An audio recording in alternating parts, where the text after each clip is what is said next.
Hi అండి, ఈరోజు మనము బ్రెడ్తో పకోడీ ఎలా చేసుకోవాలో చూసేద్దాం.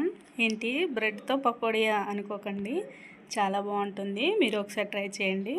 ముందుగా ఇలా బ్రెడ్ స్లైసెస్ని తీసుకొని వాటిని కట్ చేసుకొని ఒక బౌల్లో వేసుకోవాలి.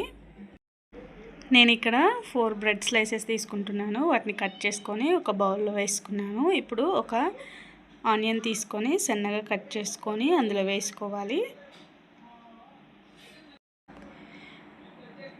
ఆనియన్స్ కూడా వేసుకున్న తర్వాత ఇప్పుడు ఇందులోనే ఒక స్పూన్ కారము, ఒక హాఫ్ స్పూన్ వరకు సాల్ట్ వేసుకోవాలి. అలాగే కొద్దిగా గరం మసాలా, కొద్దిగా చికెన్ మసాలాని వేసుకోవాలి. పిల్లలకి ఈవినింగ్ స్నాక్స్గా ఇది చాలా బాగుంటుందండి. ఇందులో గరం మసాలా, చికెన్ మసాలా వేసుకున్న తర్వాత ఒక కప్పు శనగపిండిని వేసుకోవాలి.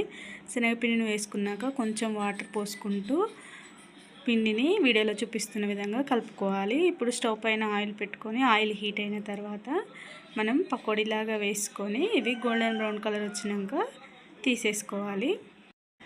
అంతే, సింపుల్గా బ్రెడ్ పకోడీ రెడీ అయిపోతుంది. వీడియో కనుక నచ్చినట్లయితే మన వీడియోని లైక్ చేసి ఇలాంటి మరిన్ని వీడియో కోసం మన ఛానల్ని సబ్స్క్రైబ్ చేసుకోండి. Thank you for watching.